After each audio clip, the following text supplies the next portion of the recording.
Hey everyone, welcome back to Corporate Decoder, the place where we unpack the confusing language of big business so you can understand what's really going on. Today we're looking at a Federal Home Loan Bank of San Francisco report, and let's just say it's not about new product launches, it's about how they're funding themselves. Think of it like a peek behind the curtain of how major financial institutions raise money. And what that means for, well, everything. Before we dive in, if you love getting clear, jargon-free insights into company filings, smash that subscribe button. And hey, we've got a fantastic community of finance enthusiasts over on Discord, linked right down in the description. So come join the conversation. Alright, so what we have here is a current report or an 8K filing from the Federal Home Loan Bank of San Francisco, dated July 9th, 2025. Now, these types of reports are triggered by pretty significant events, and for banks, a lot of that revolves around how they manage their money and their obligations. The big news, or rather the main point of this filing, is about how the Federal Home Loan Bank of San Francisco gets its funding. They don't take deposits like your local bank. Instead, they get most of their money by selling debt.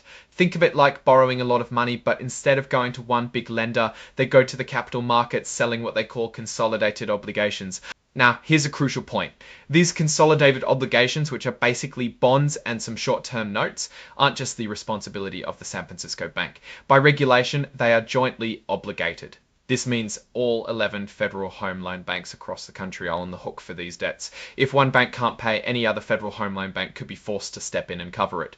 It's a bit like a group of friends all co-signing a massive loan. The real meat and potatoes of this filing, though, is in Schedule A. This is where they list the specific debt issuances that are happening. It's a snapshot of their upcoming borrowing activities. They tell us about bonds and notes they've committed to, but they specifically exclude very short-term notes, the kind they issue all the time in their normal day-to-day operations. They also mention any debt they might have taken over from another federal home loan bank, if that debt still has more than a year to maturity. They also add a little note that they can change how they report this stuff whenever they want. It's good to keep in mind that this is their chosen way of presenting the information, and they have flexibility in how they do it. And here's a really interesting disclaimer. They say that while all this debt issuance is important to the bank, they haven't decided if any single debt issue or a small group of them is particularly important. It's a bit like saying all the bricks in a wall are important, but no single brick is the most important, even though some might hold up more weight.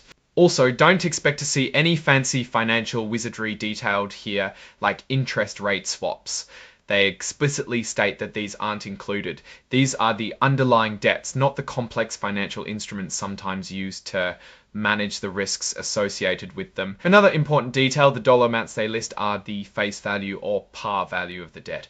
This isn't the same as what you'd see in their main financial statements prepared under generally accepted accounting principles. That's because the face value doesn't include things like discounts, premiums, or fees, which do affect the actual accounting value. So the numbers here are a straightforward representation of the debt face amounts. Now let's look at the actual numbers in their table. This table shows us the details of a specific debt issuance. We see a trade date of July 9th, 2025. This is when the deal was agreed upon. There's a CQSP number, which is like a barcode for financial securities, in this case 3130B72B9. The settlement date is July 10th, 2025. This is when the money actually changes hands and the debt is officially issued. And this particular debt matures on July 10th, 2028. So it's a 3-year bond. Here's something interesting. It's an optional principal redemption bond.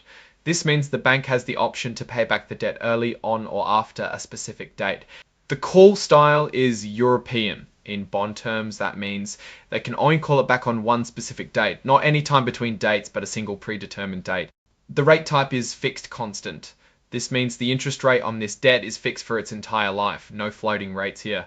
The next call date, the date they could choose to pay it back early, is July 10th, 2026.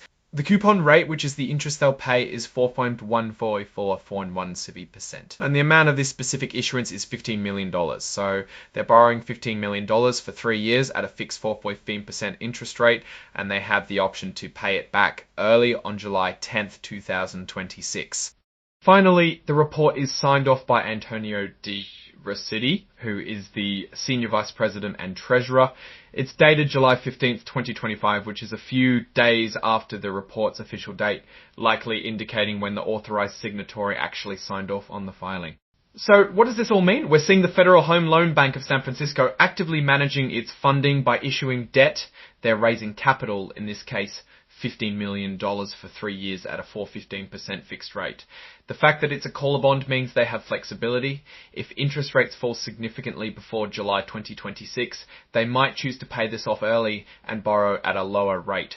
Conversely, if rates rise, they'll likely let it run to maturity. The key takeaway is that these federal home loan banks are a major player in the debt markets, and their borrowing activities, while perhaps not as visible as of early, and borrow at a lower rate. Conversely, if rates rise, they'll likely let it run to maturity. The key takeaway is that these federal home loan banks are a major player in the debt markets, and their borrowing activities, while perhaps not as visible as a company selling sneakers, are fundamental to how many parts of the housing and financial system operate.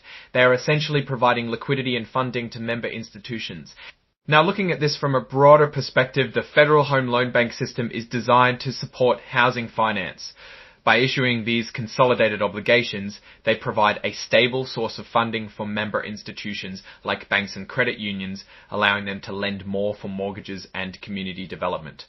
The specific rate of 4.15 and the 3-year term on this particular issuance suggests they have many such issuances, and this is just one piece of a much larger funding puzzle. The risk here isn't necessarily in this one $15 million bond, but in the aggregate amount of debt the entire system carries and its reliance on capital markets. One thing that stands out, and it's a common theme in these filings, is the disclaimer about not reporting derivative instruments. This means the full picture of their interest rate risk management, which is crucial for a financial institution, isn't contained within this specific schedule. But not reporting derivative instruments. This means the full picture of their interest rate risk management, which is crucial for a financial institution, isn't contained within this specific schedule.